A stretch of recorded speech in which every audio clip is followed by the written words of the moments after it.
Alright guys, well today I think I want to do a little walk around on my 2016 KTM 500 EXC.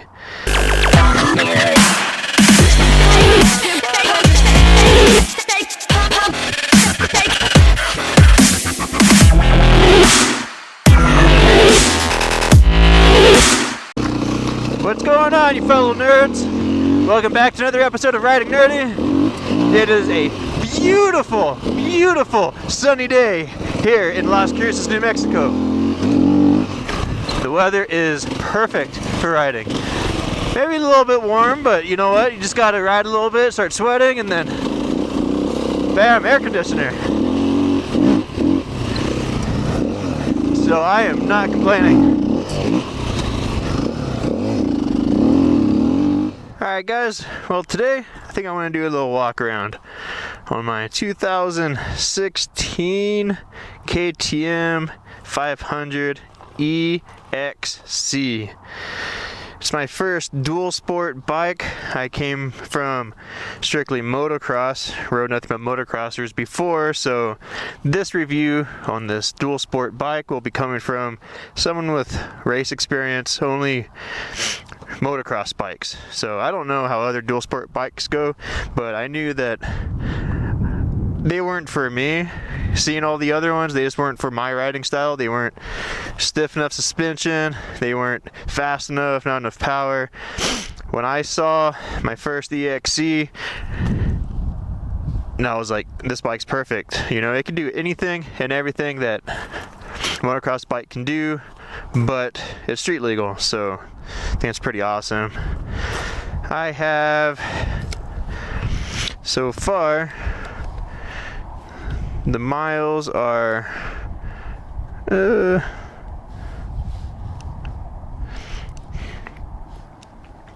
so I have got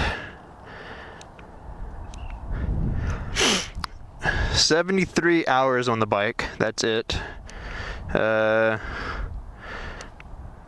2,003 miles on this bike since I've owned it. When I bought it, it was brand new. I've gone through, this is my third tire I've put on there. I like to run the Moto Z's because they're street legal, DOT rated, and they're pretty good tires. Stock front tire. It still has another probably 3 years left on it.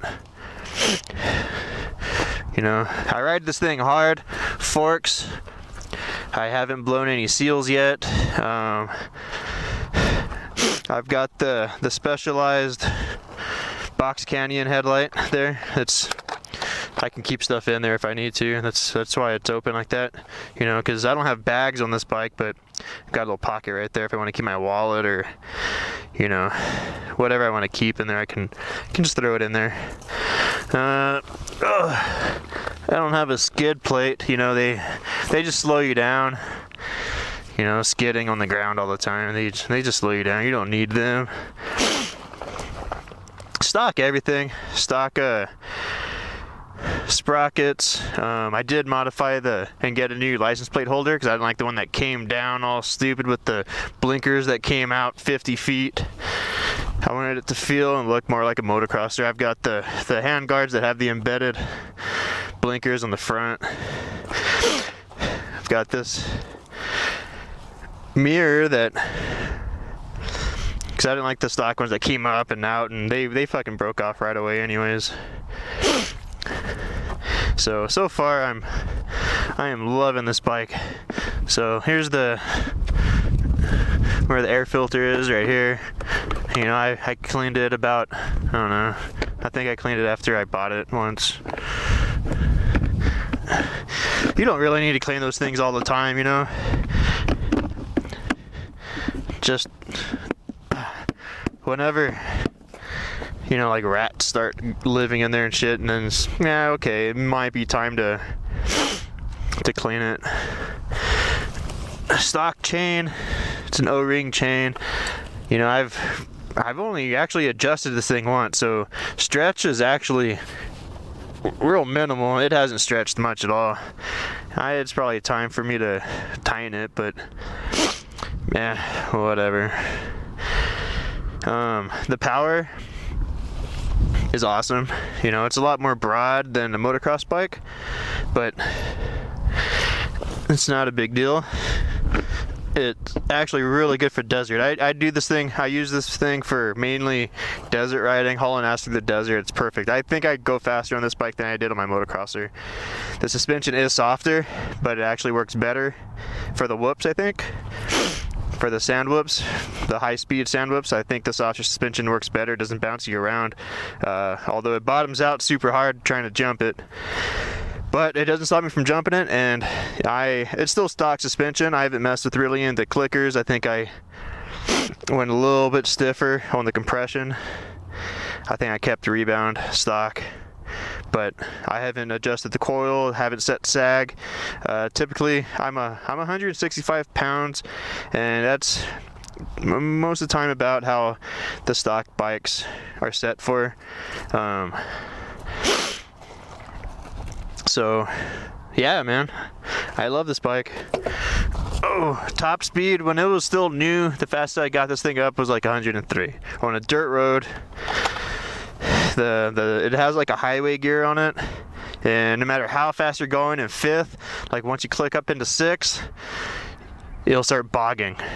I mean, it's made just for cruising on highways so that you can save gas and you're not completely wide open and pinned all the time. You know, you can cruise at 75 easily.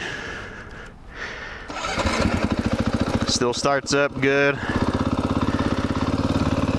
Electric start too. Electric start's awesome.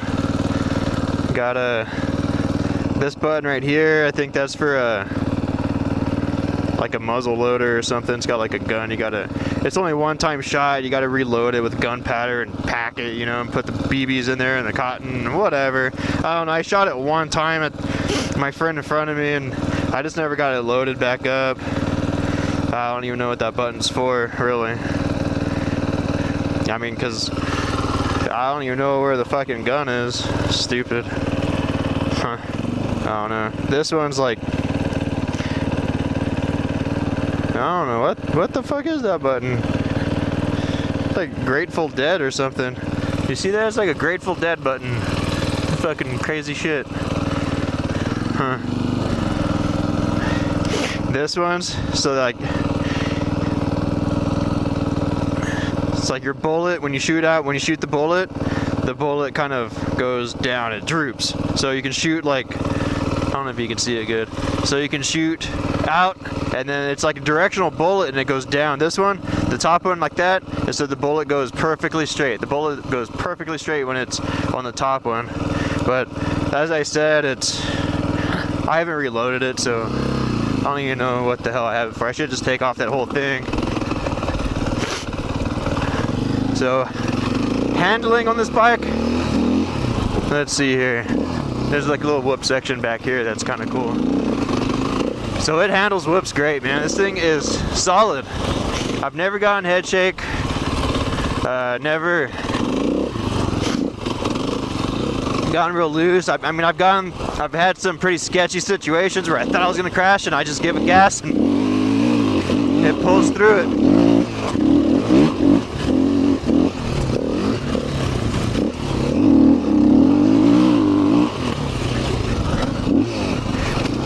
Brakes work good. It stalls out. See, that was the stall button. I accidentally pushed it.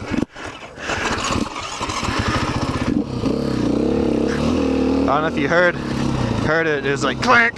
Yeah, you definitely don't want to push that stall button when you're going through a corner, but it happens sometimes. It's in a really bad place. I don't know why they put that button there even.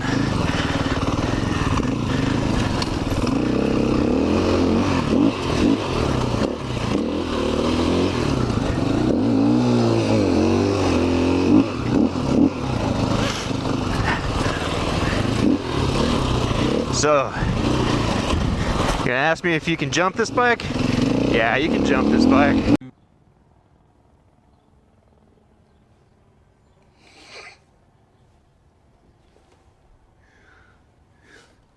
Yeah, I guess so, yeah.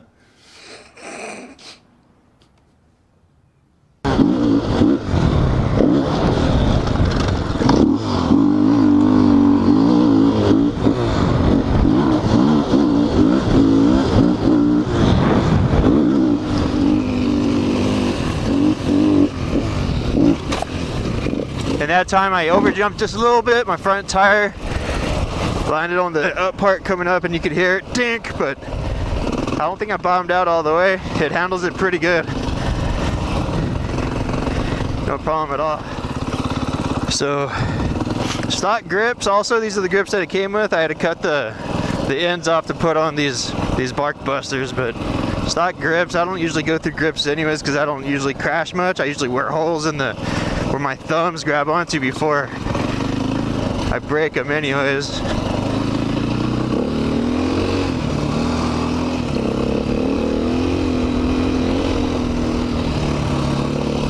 So guys, hope you enjoyed my review, and if you're thinking about buying a new model, the 2017, I'd say go for it, man. If you're an experienced rider, you know they do sit pretty high.